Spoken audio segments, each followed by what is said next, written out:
Hello, welcome.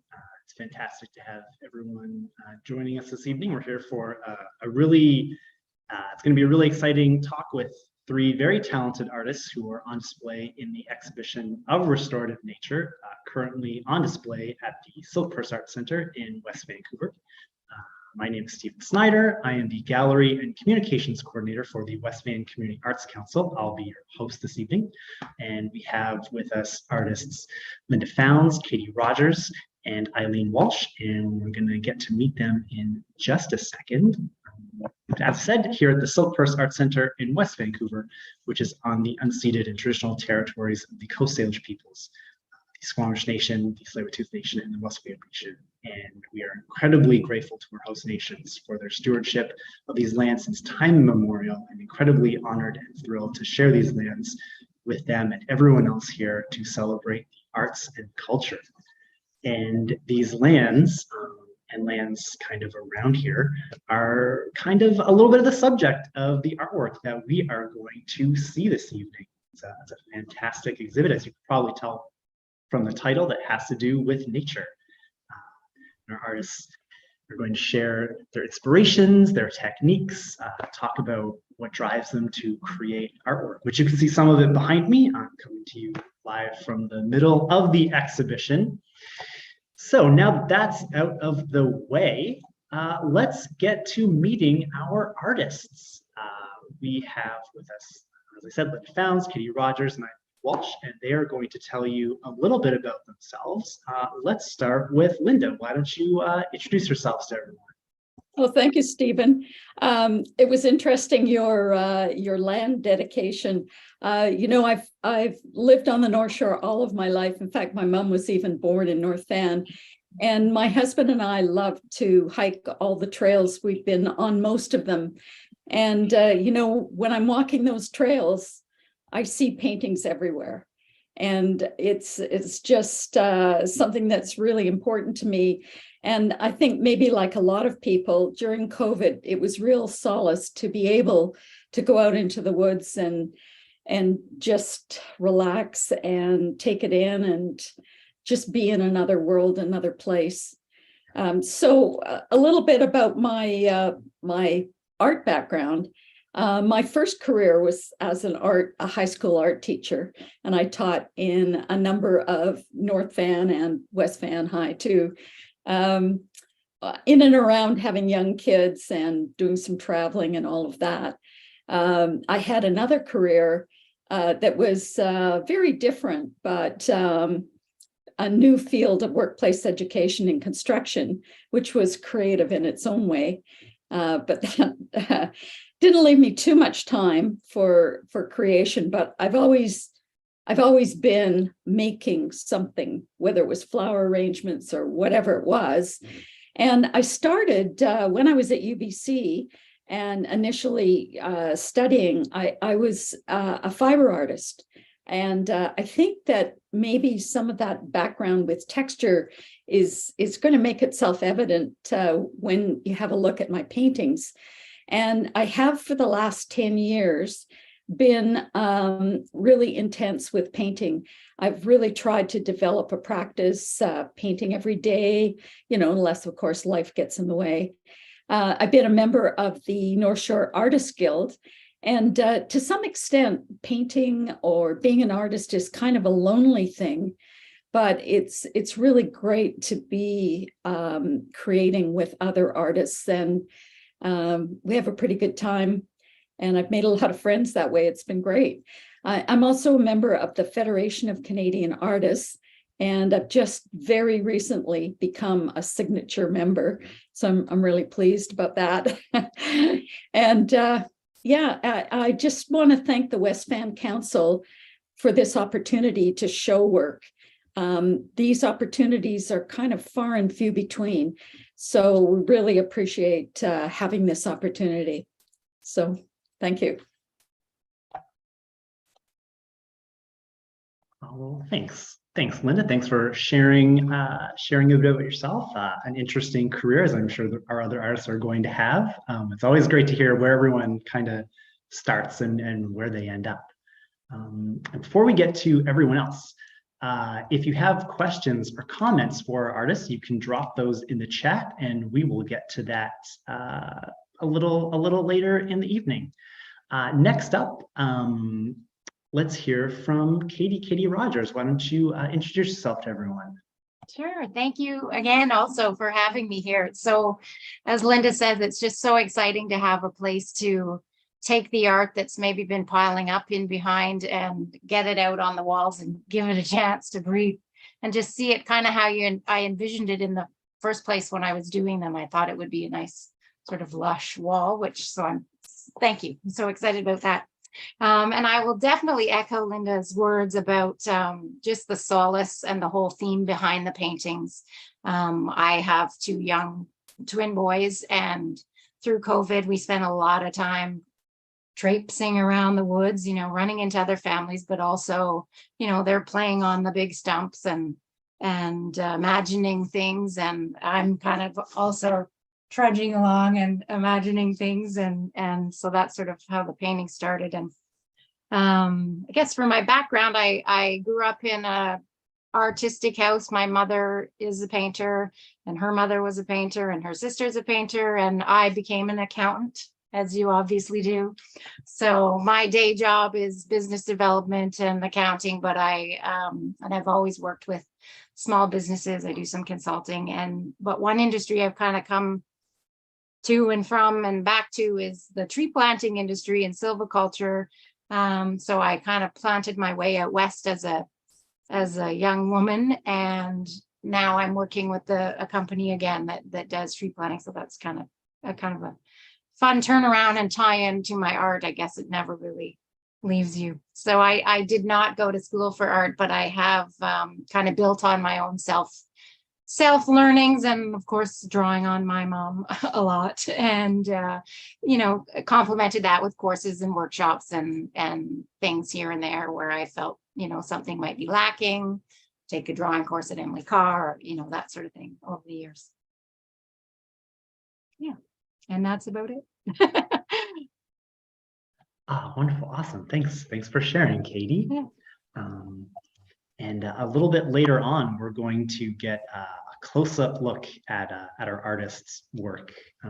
First, we'll take a little tour, and then we'll dive deep so you can see examples of what they're talking about. So next up, we are going to hear from Eileen Walsh. Eileen, please introduce yourself to everyone. Hello, I'm Eileen. And yeah, thank you so much for this opportunity to show at the West Van Arts Council. When we first heard about the show and I got to meet Lynda and Katie and see their work for the first time, I was really amazed at how so much of our inspiration was drawn from the same thing, whether it being growing up on the North Shore and going on forest walks, and during COVID, finding that solitude in the forest. I thought it was really amazing that we could all draw similar inspiration. A little bit about me. Drawing was always a part of my life, but I was more a painter in the beginning. It was just always a hobby. I did take it in school for a year in university. I went into fine arts, but then I switched my degree into business and ended up graduating in that. And it wasn't until COVID where I was working from home and I just kind of got back into the art and started picking it up, and all this entire series was created during that time. So, and then why I switched from painting to colored pencils was because I love to travel, and I was using oil paints before, and it was quite hard to even just to do a small painting session. It took so much time to mix the colors, things wouldn't dry. So I decided colored pencils, I could just put it in my bag and I could travel with it, and it was just a lot easier to kind of continue my practice no matter where in the world I was. So yeah. Oh, that's wonderful. Thanks so much for that introduction, Eileen. It's really great to hear. Again, as I said, all of your backgrounds, everyone's coming to art in their own way, but and you've all kind of echoed this idea of this solace you found being surrounded in the natural world, and how recently in the past few years, just reconnecting with that, it seems, has really been important for you in your artwork. That's really cool to hear. And it really ties into the title, I believe, of the exhibition, which you all came up with, of Restorative Nature, which I'm sure we'll hear a little bit more about how nature restores you and how art in itself is restorative to all of us as we experience it. So now that we've met everyone, we know a little bit about each other.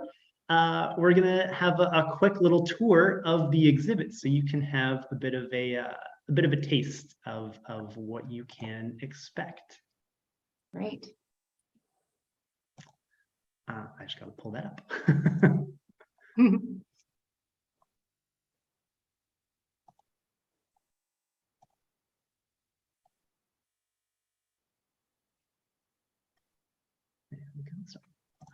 Bear with me for a Can I second. ask My Eileen video. a question while we're sitting here for Please a go minute? ahead. Yes. Your drawings, as we're gonna see, they're so like beautifully, unbelievably detailed and amazing.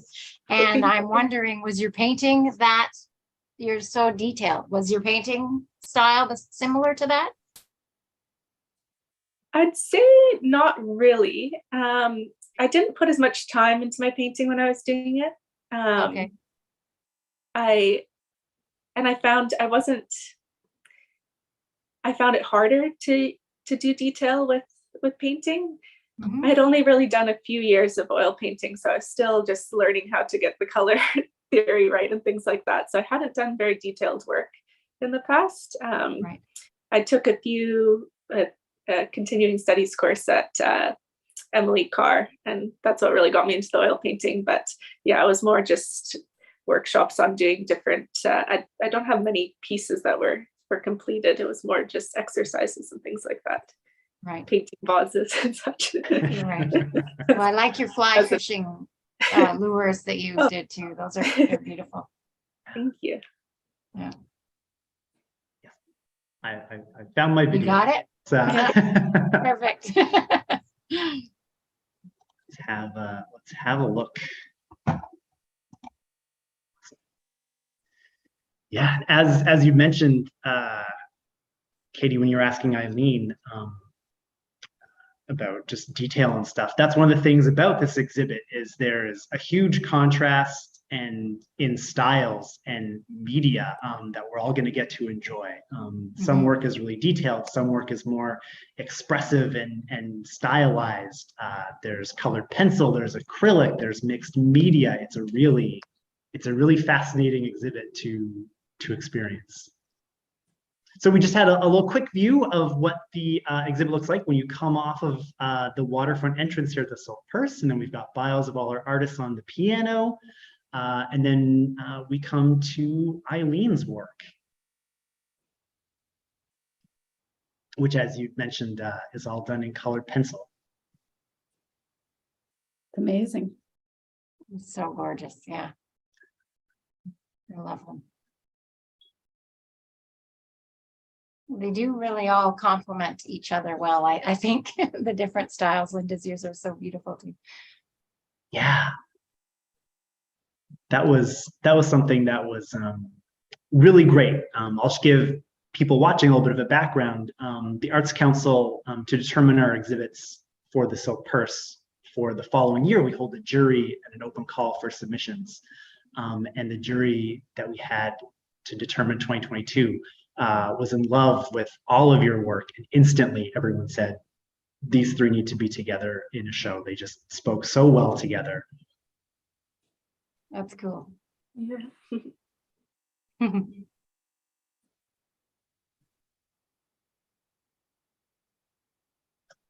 As you can see, Eileen, you've also colored in the background. Yeah. I know. I said after the really large piece, it was the last one I'm ever gonna do with a black background. With a black background. Yeah. Yeah. I don't even want to know how many pencil crayons I went through. It was. I imagine that was very time. And this big one here is. Yeah. Yeah. Just love your detail.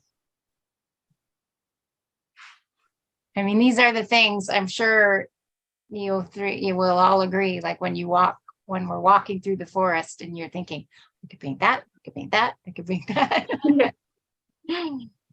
Love those colors. I want to take the colors and use them somewhere else like that. I love that light, that green that you've used and highlighted. So pretty. Yes, I have to say it's the colors that you've all found in your subjects is so intriguing, because maybe to some people when you're out in nature and walking, you wouldn't notice these maybe reds or purples or sort of these really brighter colors lying underneath things, but you've all been able to pull out these really interesting colors and shapes and textures. It's really fantastic to see. Is this one oil, Lynda? No, they're all acrylic. Oh, they're all acrylic. Yeah, I love those. Are gorgeous. I'm too impatient for oil, I'm afraid. Ditto. Me too. Yes, then we come to, obviously to Lynda's amazing work as well. Yeah. The color is beautiful in that one. Yeah. I love your purple-y shadows, bluey. Yeah, those are great.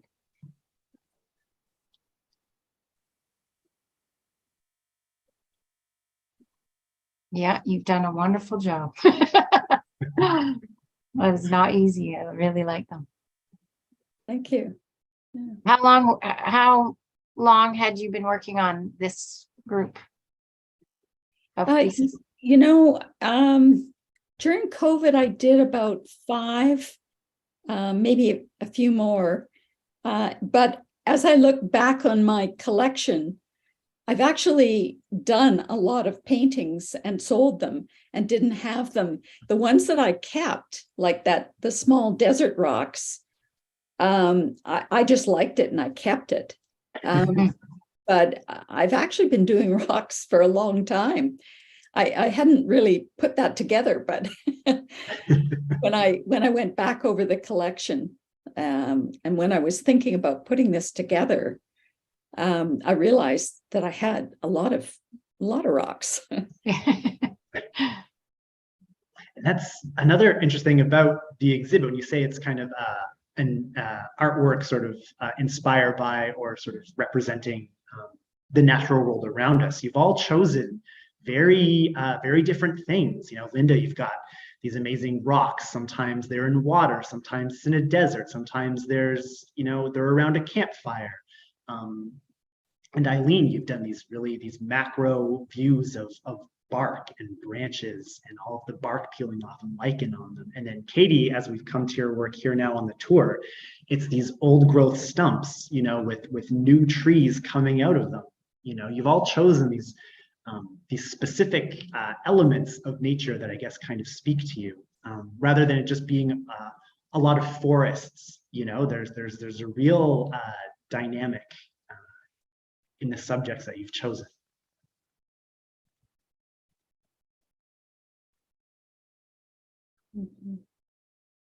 Well, certainly during COVID, I was really thinking of the whole idea that, this too shall pass, life goes on, renewal in the forest, this, regenerating, and kind of the whole growth on growth. It's just going to keep moving forward regardless of what we do. And some of these stumps are like 800-900 years old, right? They would have been massive trees when they were cut down.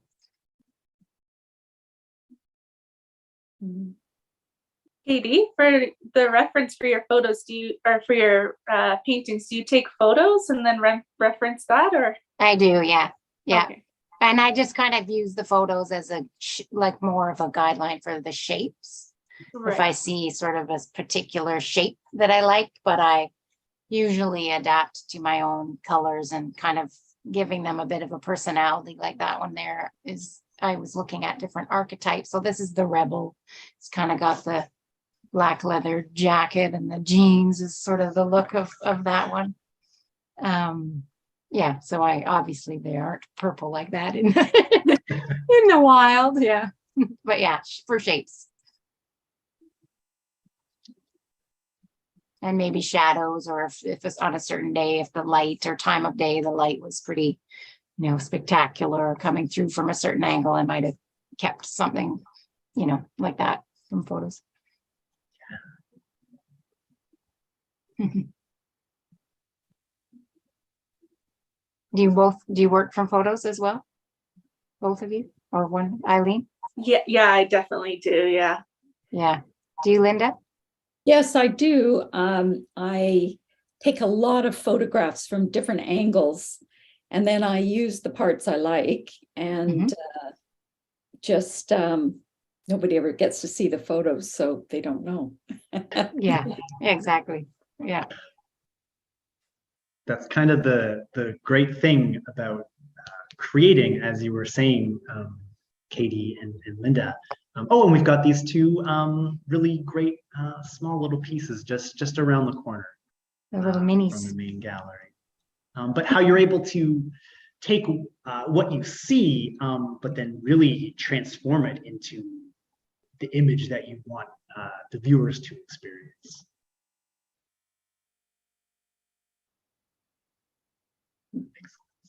Cool. Nice. So that's the exhibit. That little video does not do it justice. You really have to come on in and see it if you can. It's a beautiful show, and it is on here at the Silk Purse until December the 18th. So please come on in and check it out. See amazing work by these artists.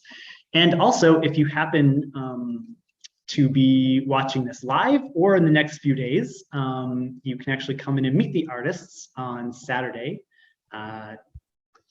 this coming Saturday, which is December the 3rd, from 2 to 3:30. Have the gallery, and you can chat with them about their artwork and see it up close and personal. It'll be pretty exciting, pretty fun. So now we are going to hear more from our artists about a specific piece that they've chosen that kind of represents the body of work that's on display here. So you can learn a little bit more about their process and how they go about things. We start off with Lynda. Let's go reverse maybe this time, and let's start with Eileen. Sure. A really fantastic, one of these great colored pencil pieces from you. Awesome. So Eileen, please tell us about this fantastic work. Yeah, I chose this one. It was one of the first pieces that I did in colored pencil, that one along with the Beneath the Bark. And this was actually just a small branch. It was about 3 inches long that I found in my backyard.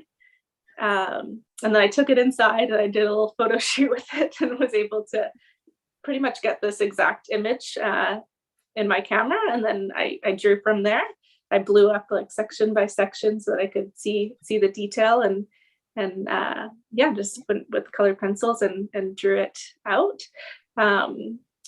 So because my work is more realism, I tried to find the creativity in the photography process, or like the subject matter that I choose, because once I have that photo, I'm trying to copy it as it is. So the colors are what I'm actually seeing in the photograph. I'm not really deviating from that too much. So, but yeah, I really connected to this piece just because I thought it was so amazing how much life and biodiversity is in such a small little branch.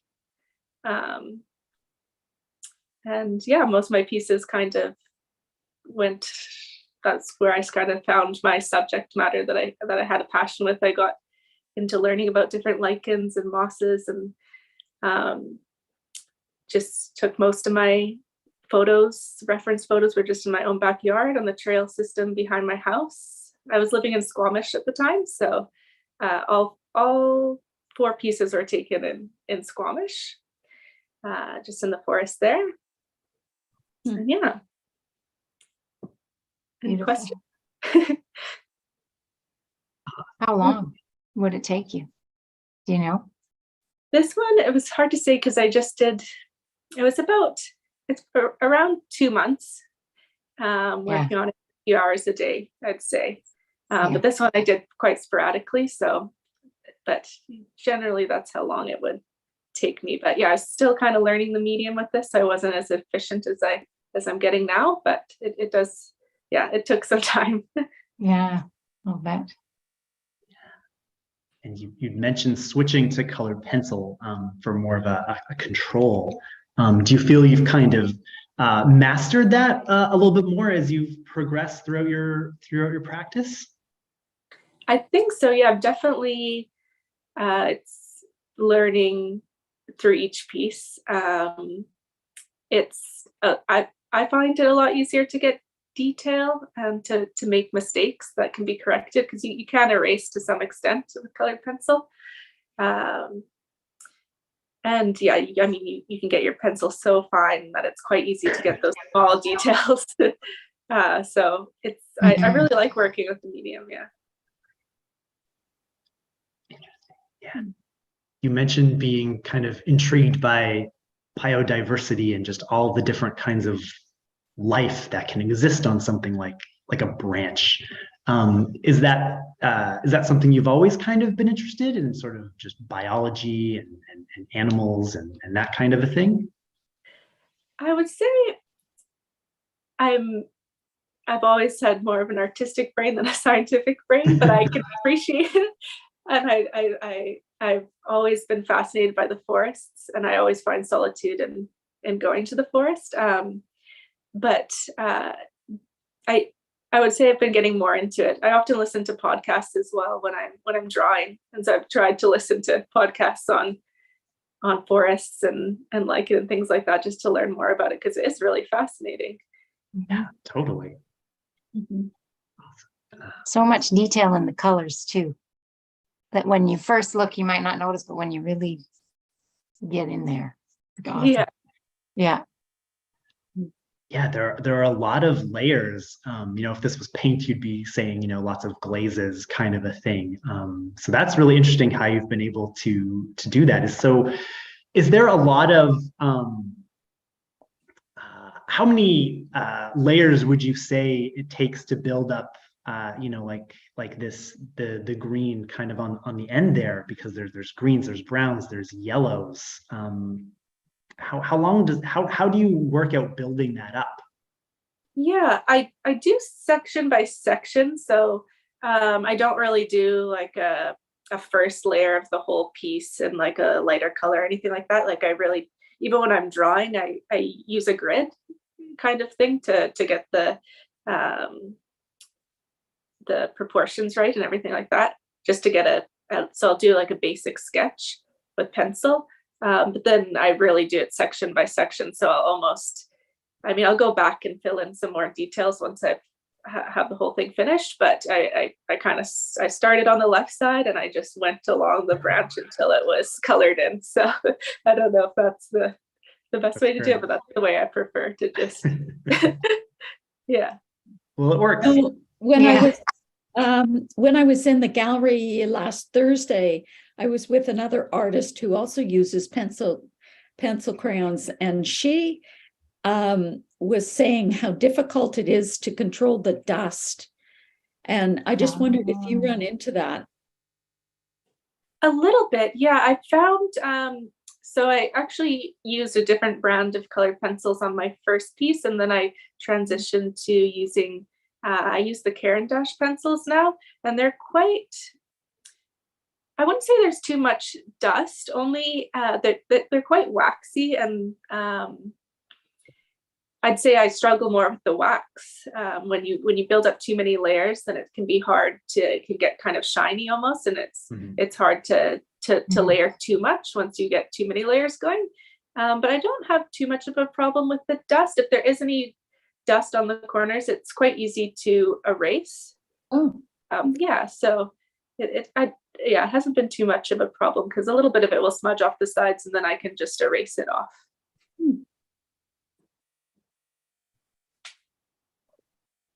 Thank you for sharing, because colored pencil, it's a fantastic medium. It's diverse, and it's not something I think maybe the general populace maybe considers as a tool that you could use to make artwork, right? Like you think, Yeah. it's for coloring books and that kind of a thing, but when you have the dedication and the skill, you can make really fantastic, beautiful works of art like this. Thank you. Yeah. Do you have to spray it after or something just to seal it? Yeah, I use just a setting spray on it just to make sure that, I guess, the dust doesn't come over off after time. But there is quite a bit of wax in the pencils that I don't see it coming off. It's not like using graphite or anything like that, like not nearly as smudgeable. Or I'd be worried that I was gonna like, rub my arm all across it and like take out 2 months worth of work. Yeah. I am left-handed, so sometimes like when I was doing the background on the big one, I definitely had a black hand. But yeah. I bet you did. That was a different story.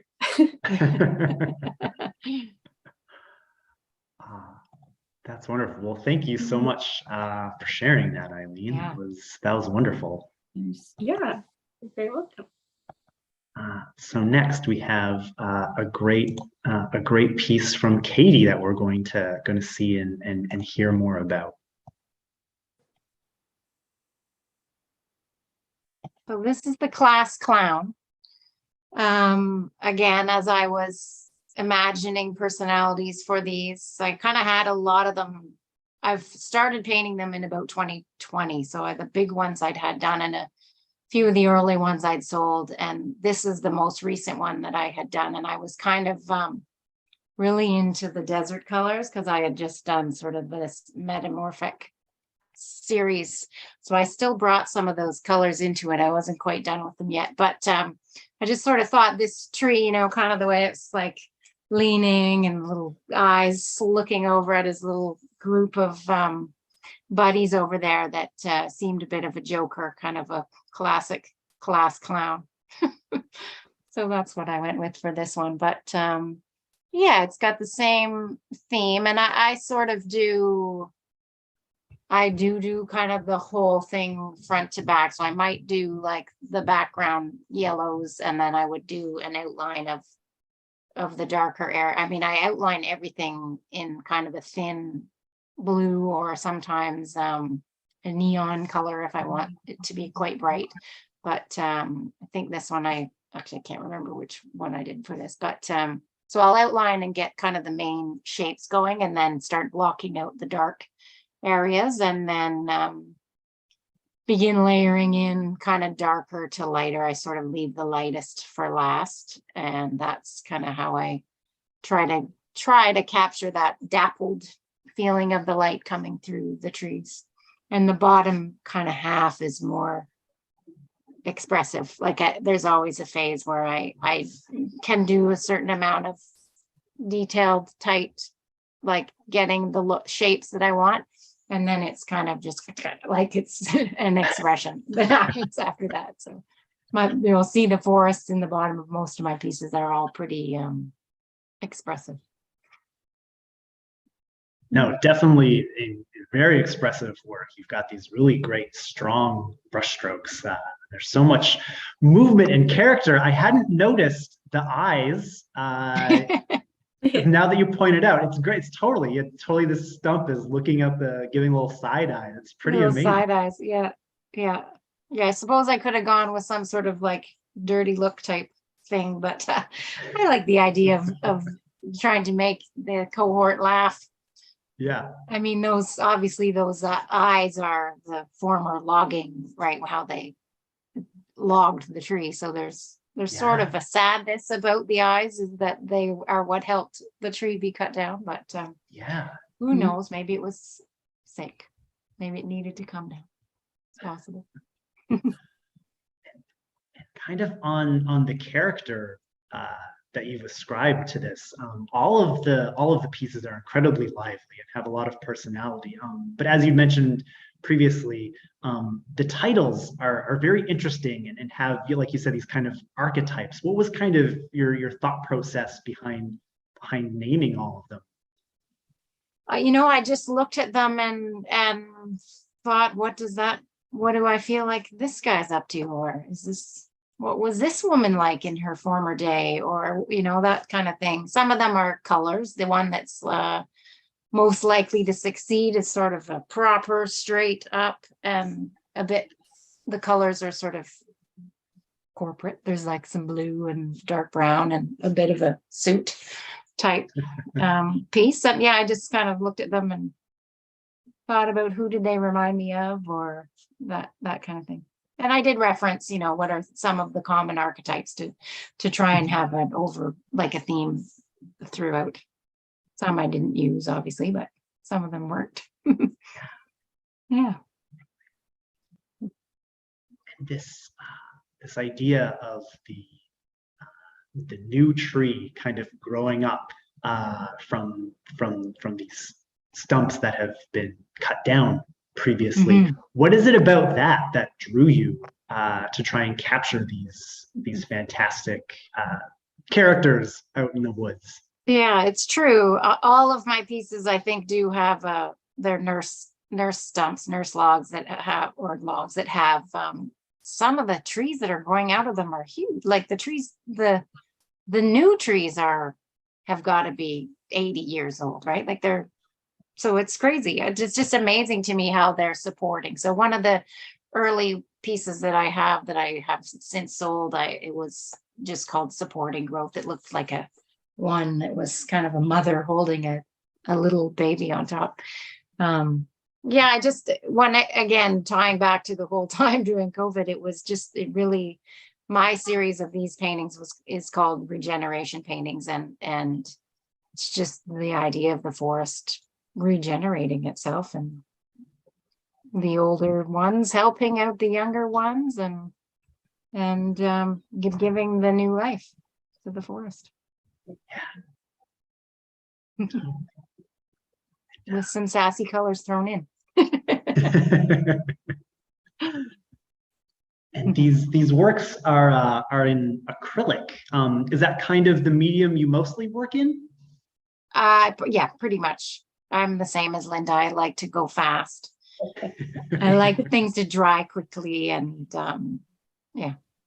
And I also like the layering. I mean, maybe you could do this with oils too, but I really like using like different matte or gloss mediums to thin, to lightly apply, like the background behind the trees and the dappled. That's a lot of very thinly layered mixed with medium paint. Yeah. Whereas the front, the tree might be, it's more thicker application of paint. Yeah. No, there's a real wonderful depth to Thank these you. pieces. It's like you can see that sort of that hazy dapple in the background, and then these really strong pieces up front. Yeah, it's a really wonderful technique. Well, the shapes of the stumps themselves are pretty sculptural in their own right. So, and I love the textures of the forest kind of against these structural giants in the forest, right? Kind of lacy trees and leaves. Yeah. Well, I love having them at the gallery, and I think I love how they look with Eileen and Lynda's work. I think it's such a nice compliment to have them all together. I really appreciate the opportunity to show them. We appreciate having all this fantastic artwork here for people to enjoy. It's pretty wonderful. Just a reminder to all of you watching live, if you have any questions or comments for our artists, drop them in the chat now. Get to it in a little bit. Thank you so much for sharing, Katie. That was a great journey to go on. So now we have a really fantastic piece from Lynda that we're going to experience.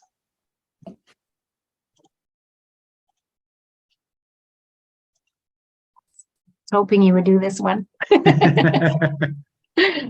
it's interesting listening to you talking about giving personality to all these stumps, and I have a story for all of my rocks, and I I just make up things about them that may or may not be true, and things that I think about. There's one there that's called Varley's Rock, and it's on the Varley Trail. And I kind of imagine Varley walking by that very rock. Oh, yeah. And then there's another one, the Rock family, because it looks like a family. And I even think that maybe the mother rock is pregnant, but you can look for yourself and see what you think. But this one was inspired by the tidal flats at Port Moody. I don't know if you know Rocky Point, but in that bay, the tide goes out forever. It, there's these mud flats, and I purposely made an ambiguous horizon, sky, sea, and what I was thinking about with this setting is just when I was a kid, we spent the summers at the beach, and we used to dig these gigantic holes, and we used to say we were digging to China. And I don't know, maybe that was in my mind, but I was thinking that, these tides, they reach other countries. They're maybe somebody in Asia is looking at a scene just like this. And it's a way of thinking about connecting us around the world. And maybe that's a bit lofty for rocks, but that's what I was thinking. And one of the things that I do, just based on my textile kind of background, is I use layers of paint and with paper. And the paper in this are Chinese characters.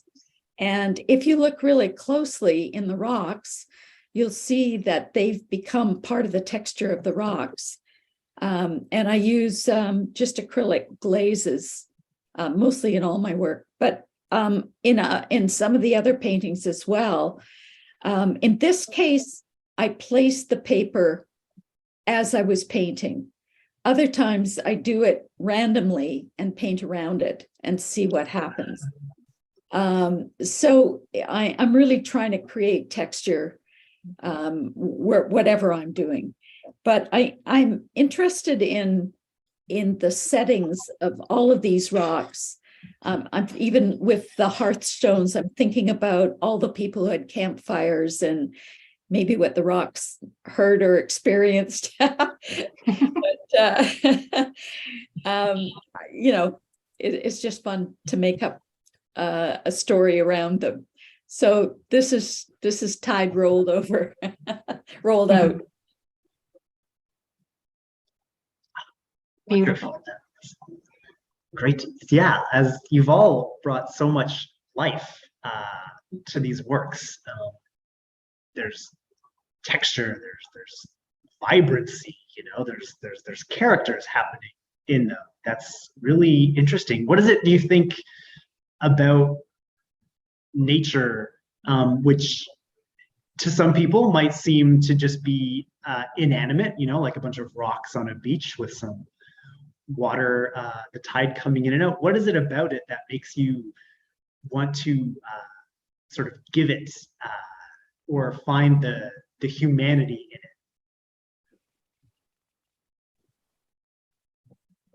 it? Well, that's a difficult question, because I often think that the subject matter picks me, and there's some reason I'm attracted to it, but I can't necessarily say what it might be.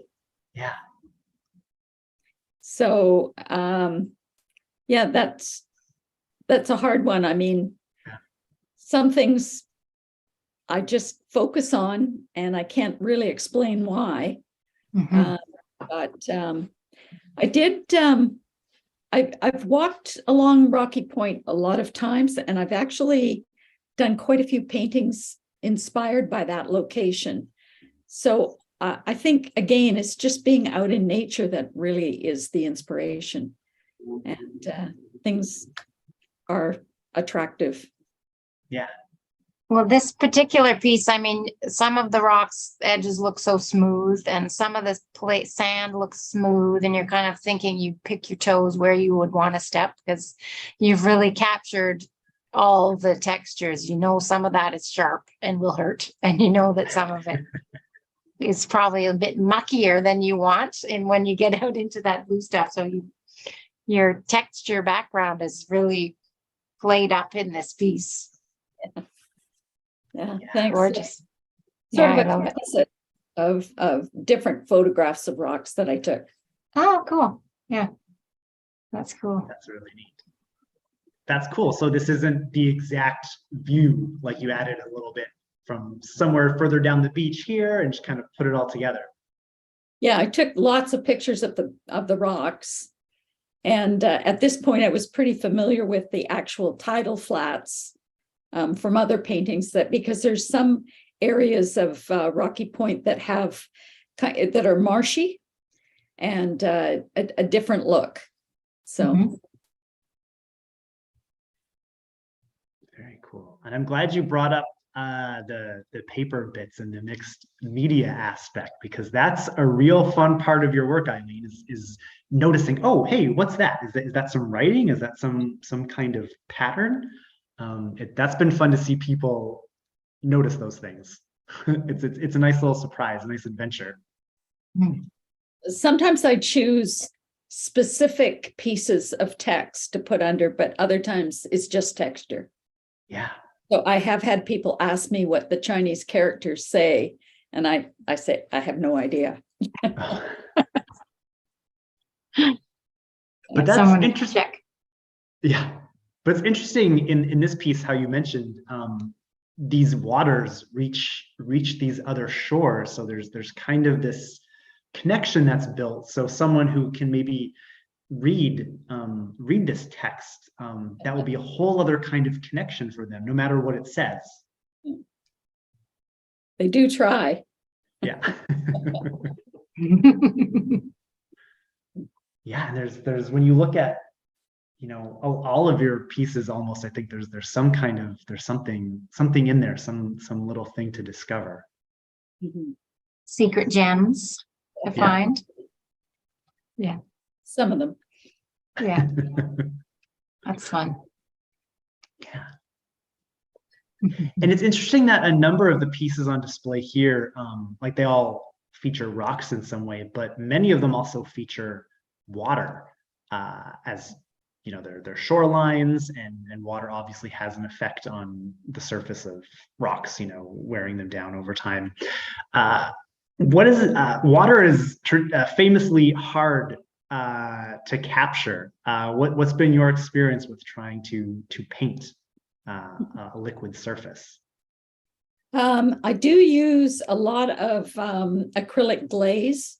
It's a type of medium that's not quite as cloudy as the other mediums, and it excuse me, it's an extender. It actually slows down the drying process, but you can layer different colors very subtly, and I find that helps when I'm doing the water. I love that there's all these great tips coming in tonight for people watching. How to work with, you know, all these different mediums. That's pretty cool. Yeah. Awesome. And I have to say, as we'd said earlier, the colors in this whole exhibit are really wonderful, and some that you might not expect to see when you hear, you know, it's an art exhibit of, you know, paintings about nature. For instance, in here, all of these beautiful pinks and browns against these blues. It's a great battle between kind of warms and cools. It's a really great color choice, I have to say, Lynda, and for everyone else, Katie and Eileen as well. Your color work is all fantastic and mind-boggling in what you're able to do. Thank you. Yeah. So thank you for sharing that, Lynda. That was wonderful. And thanks everyone else for sharing all of your insights. And thank you, Karen Hendricks, for saying, wow, wonderful pieces. You're right, they are. She bought one of my first regeneration paintings ever. Actually, she probably bought the first two. Hi, That's Karen. excellent. Yeah.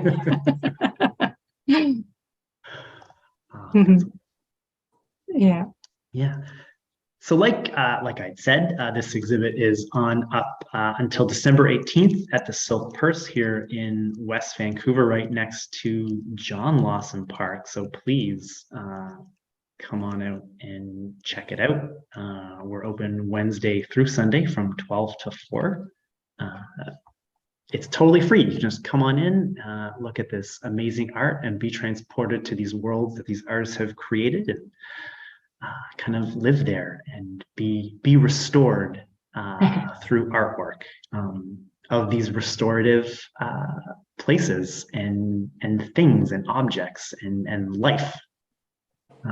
That's something I was hoping we could just chat about, because we kind of encouraged our artists to sort of work together, sort of come up with a title for the exhibition. That's a good way for everyone to meet each other if they haven't met already. So if you could walk us through how you came about the title for the exhibition. Well, we started with a very long list. Brainstormed, but I think maybe the COVID times influenced us quite a bit of just how it personally affected us, maybe. Well, certainly when we talked, we were all thinking about first how we felt rejuvenated, but when that's a way that we all make ourselves feel better or release, is by going for a walk in the woods or out into nature in some way. So I think we were pretty quickly on the same page that we wanted something about that. It was just narrowing down how to say what we were saying. You think that's right? Yeah, it was easy to draw parallels between our work, because there's just so many similarities on our inspiration and living in the same area. But yeah, it was too many choices, and then we found something that was perfect. And I think, yeah. I think you helped Stephen at the end too. Let's be honest. Oh, a little bit, yeah. You helped us narrow it in. it was a great list. It was hard. You came up with a lot of really wonderful ideas that really encompassed your work and sort of the ideas and feelings you're trying to get across. Yeah. No, it was kind of it was more challenging than I thought it was going to be. But you were very helpful in helping us rein it in, for sure. And, that's something, these ideas and these feelings that you are expressing through your artwork, that not only, I think, captures what you're feeling when you're out amongst nature, but also I think comes across when people are surrounded by artwork, so they can connect with the painting and be all like, oh yes, I can feel that branch, I love the color in that stump, I've been to that shoreline before, I recognize it, but it's also getting lost inside the brushwork and the pencil marks and the color. I think that also has a great this restorative quality for visitors who are coming in to the gallery and seeing your artwork. So thank you so much for giving people this chance to pause and be filled up with all of your ideas and emotions and techniques. It's been a really wonderful experience so far for visitors, and to hear what they have to say. That's great. That's a really good observation, Stephen. Thank you. That's certainly my experience going to galleries, how I feel when I come out. Yeah. It's almost like walking in a gallery is like walking through a wilderness someone else has created almost. Mhm. Yeah. Yeah. Thank you so much, Lynda and Katie and Eileen, for sharing your fantastic work with the community in this exhibit, and for sharing your insights in this conversation. And thank you to everyone who is watching live and everyone who's going to watch this again. Like I said, if you have the opportunity to come and visit the exhibition in person, please do. And if you want to learn more about these three fantastic artists, in the description of this video, there are links to their websites and their social media, and I believe Katie's YouTube, because she's got a YouTube channel, so you can right there after this if you want. Terrible. So please, yeah, check out more from these artists, see what they're up to, follow them on their social media. It's a great way to interact with them. SVONA says, amazing. I love them all. Thanks for sharing. Thank you for sharing that. Yeah, and if you do have the opportunity to come in on December the 2nd, you can come in and see the artwork live. December 3rd, thank you, Katie, to see the artwork live and chat with the artists themselves. So thank you again, everyone, for watching, and thank you, Lynda Fownes, Katie Rodgers, and Eileen Walsh for a fantastic conversation about fantastic artwork. Thank you, Stephen. Yeah, thanks, Stephen. Thanks, everyone. Thanks. Hope everyone out there stays inspired and stays creative. Good night. Good night.